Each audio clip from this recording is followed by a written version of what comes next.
Okay, so here we are in our fifth week, our sort of fourth lecture proper, if you will. Last week, of course, we concluded the sort of classic case of Western Europe.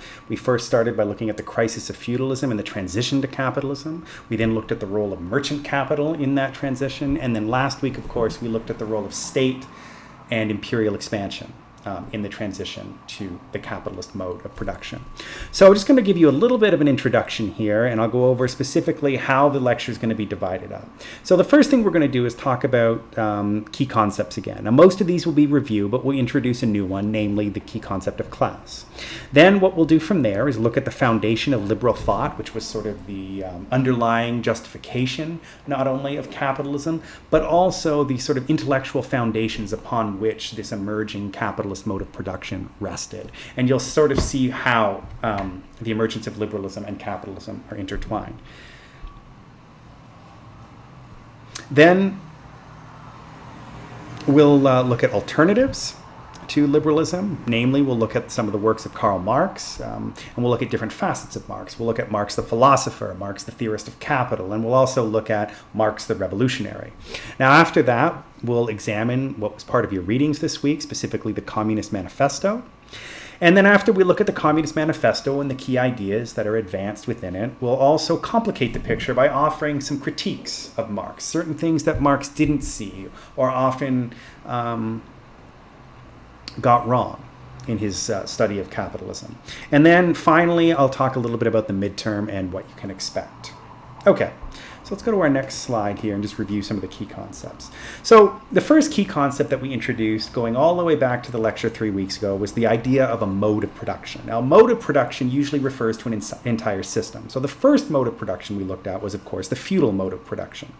Now, the system was based on a landed aristocracy that resided in the countryside. Serfs and later peasants provided agricultural surplus to the local lord in exchange for protection from that lord. Very rarely was cash changed hands. Now, these relationships, of course, were not based on market imperatives, but sort of feudal rights that often were justified by the church. And the church, of course, this is the Catholic Church, this is pre-Protestant Reformation, essentially justified these feudal rights, that they were enshrined by God. It relates to this idea of the kind of divine right of kings, the idea that the king of a specific country or nation in Europe was there and ruling in the name of God, in this case. We also saw in the second lecture how the feudal system, through a series of crises, demographic collapse, the rise of towns and cities, peasant revolts, the land enclosure and consolidation, brought the emergence of commercial agriculture with this kind of landlord, tenant farmer, and wage labor nexus. And it created this kind of dual market for commodities and labor, eventually leading over a long period of time to the capitalist mode of production. And we also saw within that system prefigurative features of feudalism, namely features that were not important under the system of feudalism, but would later become central when feudalism transitioned to the capitalist mode of production. We saw banks, the merchant trade, handcraft production, and these existed on the periphery. And as we mentioned, right, we can't think of capitalism proper, the capitalist mode of production proper, until we get that transition when traders especially start investing their capital in productive industries rather than a simple carrying trade. Now, also connected both to feudalism and sort of that transitional period was a different mode of production that we studied called the artisanal mode of production, right? If you remember the artisanal mode of production, it was that sort of master craftsman that existed within his own sort of household. He probably had an apprentice or a journeyman. Sometimes it was his son. And the key difference, of course, was that in this system, rather than the capitalist mode of production, was that the owner of in this case, the small factory, it wasn't really a factory, but the household, also worked and produced things that were being made to sell, right? He was involved in all aspects of production. Now, the capitalist mode of production, of course, which emerges out of these crises of feudalism by about the 17th and 18th and early 19th century, is, of course, quite different. It is once capital starts being invested in productive and manufacturing industries. It's largely based on wage labor and the commodification of labor, and also specifically the rationalization and division of labor. Right? Under the capitalist mode of production, the people who actually are doing the producing are not involved in all aspects production. It's just one specific aspect of it. So, for example, if we think of shoes, instead of making the whole shoe under a capitalist mode of production, the workers just focus on one aspect. So leather work, or binding, or lacing, these kinds of things, polishing, all of these would be done differently. Now, the next sort of key concept, of course, just to recap, was the means of production. And the mode of production is the entire system, right? Feudal, capitalist, artisanal. But the means of production encompass what is required for these things to be produced, right? So under feudalism, the key means of production was the land, right? And possibly tools required to farm the land. The artisanal mode of production, the means of production, was, say, the raw materials necessary to make the finished product. In the case of Lynn, Massachusetts, this could be leather and soles and that kind of thing to produce shoes. And also the tools that were necessary to make the shoes, and finally, the workshop in which those tools were produced. Now, under capitalism, the means of production is controlled by the capitalist. Think of the early capitalists of Lynn, Massachusetts. Eventually, they owned the factory, they owned the raw materials, and they owned the tools. They also controlled the pace and rhythm of production, the method of production, and they controlled how workers would be organized. Now, of course, between that artisanal mode of production and capitalism, we also saw the putting out system, which was kind of a hybrid model, in which case often the production was financed by merchant capitalists, but the means of production often were controlled by the people actually making the shoe. So, for example, merchant capitalists would contract out local craftsmen to make more shoes.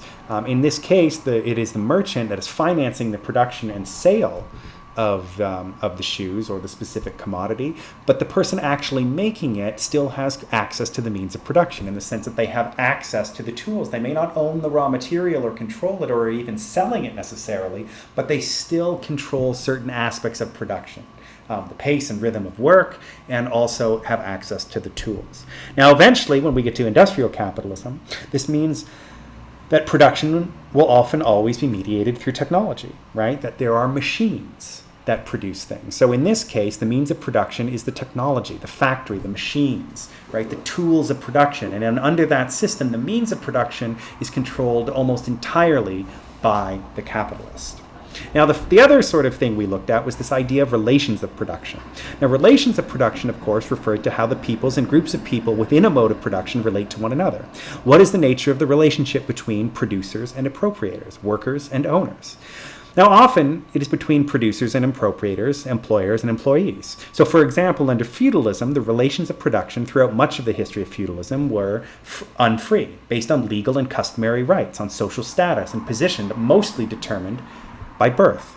Now, when this system in Western Europe moved from, say, unfree serfdom to the peasantry, as we saw in that sort of first lecture on feudalism, what it meant was it wasn't entirely unfree, and the relations of production between the people that worked the land, in this case the peasants and the lord, were a little bit different than the serfs, right? They weren't completely unfree in the context of the serfs, but they also lacked the same mobility of free wage laborers. They also had some access to the means of production still, right? So that determines the specific relationship between the peasants and the local lord. Under the artisanal system, the relations of production were often familial and patriarchal. The master craftsman was both owner and worker. He, it's usually always a he, may have hired journeymen and apprentices along with his sons, but it was run like a family. The relations of production were familiar. His authority was existed in sort of a duality between in charge of the workplace and also in charge of the family. And often when the master craftsman would take on a journeyman or an apprentice, they were treated much like members of the family. So he had a sort of familial authority over them, but also a kind of boss authority over them.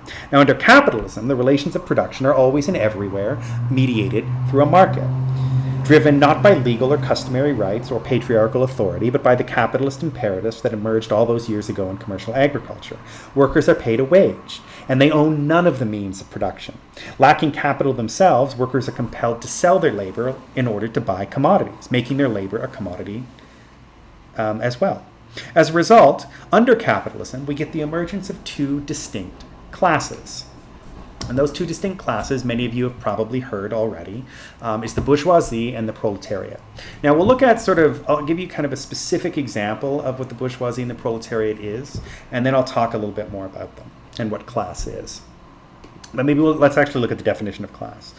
So it raises, of course, an important question then. What is class?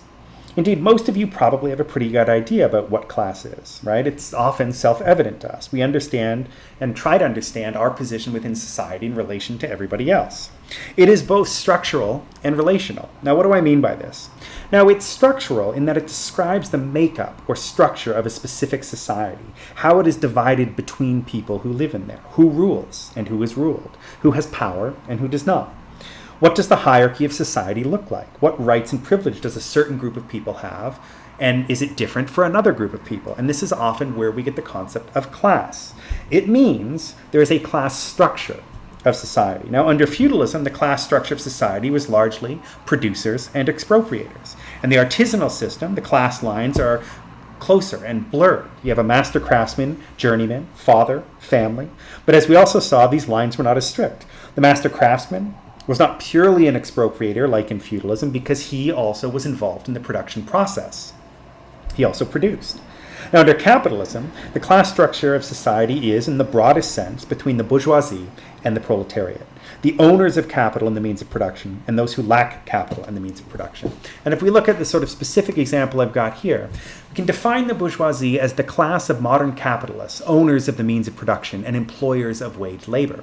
Now, the proletariat is the class of modern wage laborers who, having no means of production of their own, are reduced to selling their labor power in order to live. And this is the fundamental difference that exists in a capitalist society. Now, much later, we'll complicate this picture a little bit.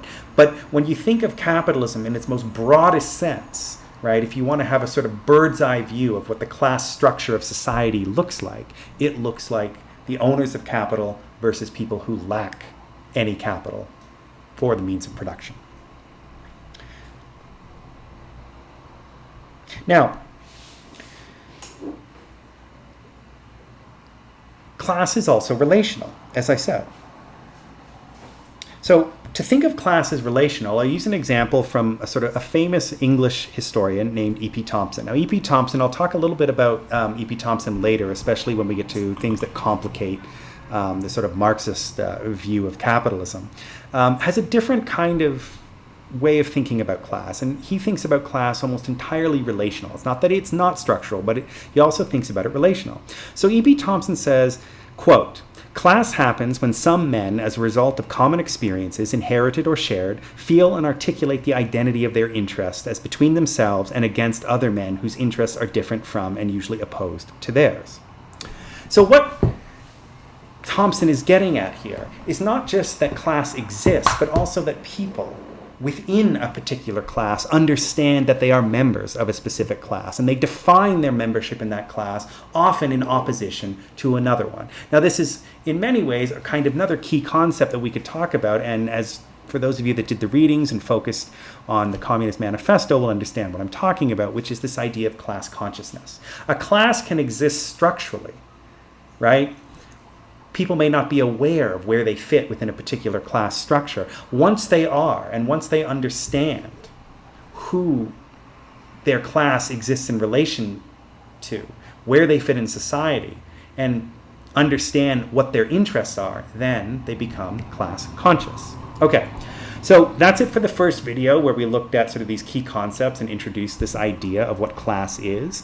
And we'll complicate the idea of what class is much later. But before we get there, we're going to look at sort of the intellectual background of capitalism, the sort of ideas that help and shepherd this kind of emerging capitalism, but also emerge to justify and explain this new mode of production that is slowly and incrementally developing, and then eventually, of course, by the mid-19th century, becomes that sort of industrial system.